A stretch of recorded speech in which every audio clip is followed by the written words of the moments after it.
ನಾನು ಏನೇ ಮಾಡಿದ್ರು ಇವಳು ನನ್ನ ಹಿಂದೆ ಇರ್ತಾಳೆ ಬಿಡು ಅನ್ನೋ ಒಂದು ಮೊಂಡು ಧೈರ್ಯದಿಂದ ಅವ್ರು ಆಡಿದ್ದೇ ಆಟ ಆಡಿದ್ರು.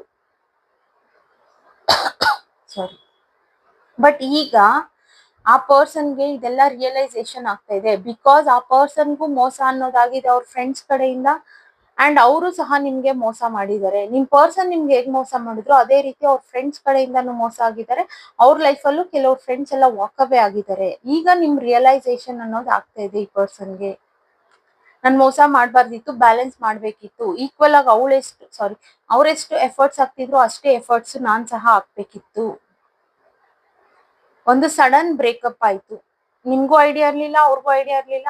ಅವ್ರಿಗೆ ಐಡಿಯಾ ಯಾವ ತರ ಇತ್ತು ಅಂದ್ರೆ ಏನೇ ಮಾಡಿದ್ರು ಇವ್ರು ಬಿಟ್ಟೋಗೋದಿಲ್ಲ ಅನ್ನೋ ಒಂದು ಐಡಿಯಾ ಇತ್ತು ಅವರಿಗೆ. ಬಟ್ ನಿಮಗ್ ಐಡಿಯಾ ಇರ್ಲಿಲ್ಲ ಇವ್ರು ಬಿಟ್ಟೋಗ್ತಾರೆ ಅಂತ. ಬಟ್ ಒಂದ್ ಸಡನ್ ಬ್ರೇಕ್ ಅನ್ನೋದು ಬಂತು. ನೀವು ಕಾಂಟ್ಯಾಕ್ಟ್ ಮಾಡೋದ್ ನಿಲ್ಸಿದ್ರಿ ನಿಮ್ ಪರ್ಸನ್ಗೆ ಆಗ್ಲಿಂದ ರಿಯಲೈಸೇಷನ್ ಅನ್ನೋದು ಸ್ಟಾರ್ಟ್ ಆಯ್ತು. ನೀವು ಚೇಂಜ್ ಆಗಿದ್ದೀರಾ, ನಿಮ್ ಲೈಫ್ ಕಡೆ ನೀವು ಕಾನ್ಸಂಟ್ರೇಟ್ ಮಾಡ್ತಾ ಇದ್ದೀರಾ. ಅಂಡ್ ಅಲ್ಲಿ ಅದೇ ಸಮಯಕ್ಕೆ ಅವ್ರ ಫ್ರೆಂಡ್ಸ್ ಎಲ್ಲ ಇವ್ರಿಗೆ ಮೋಸ ಮಾಡಕ್ ಸ್ಟಾರ್ಟ್ ಮಾಡಿದ್ರು. ಆ ಫ್ರೆಂಡ್ಸ್ ಸಹ ಇವ್ರ ಲೈಫ್ ಇಂದ ವಾಕ್ ಅವೇ ಆಗಿದ್ದಾರೆ. ಈ ರೀತಿಯಾಗಿ ನಿಮ್ ಪರ್ಸನ್ಗೆ ಸ್ವಲ್ಪ ರಿಯಲೈಸೇಷನ್ ಅನ್ನೋದು ಆಗ್ತಿದೆ ಇಲ್ಲಿ. ಬಟ್ ಆ ಟೈಮಲ್ಲಿ ಆ ಪರ್ಸನ್ಗೆ ಈಗೋ ಜಾಸ್ತಿ ಇತ್ತು. ಅಲ್ಲಿ ಫ್ರೆಂಡ್ಸಿಗೆ ಟೈಮ್ ಕೊಡ್ತಿದ್ರು, ನಿಮಗ್ ಟೈಮ್ ಕೊಡ್ತಿರ್ಲಿಲ್ಲ. ನೀವು ಕೇಳ್ಕೋಬೇಕಿತ್ತು ಟೈಮ್ ಕೊಡಿ ಅಂತ ಅಂದ್ಬಿಟ್ಟು. ಕ್ಲಾರಿಫೈ ಮಾಡೋಣ. Universe please clarify the cards.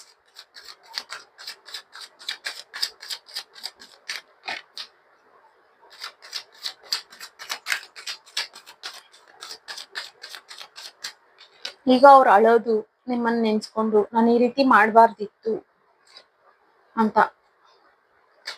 ಈಗ ಅವ್ರ ಥಿಂಕಿಂಗ್ ಏನಿದೆ ಅಂತಂದ್ರೆ ಗ್ರೋತ್ ಮಾಡ್ಬೇಕು ನಾನು. ಅಗೇನ್ ಸಡನ್ ಈ ರಿಯಲೈಸೇಷನ್ ಅಷ್ಟೇ ಅವ್ರ ಫ್ರೆಂಡ್ಸ್ ಮೋಸ ಮಾಡಿದ್ಮೇಲೆನೆ ಇವರಿಗೂ ಆಗಿರೋದು.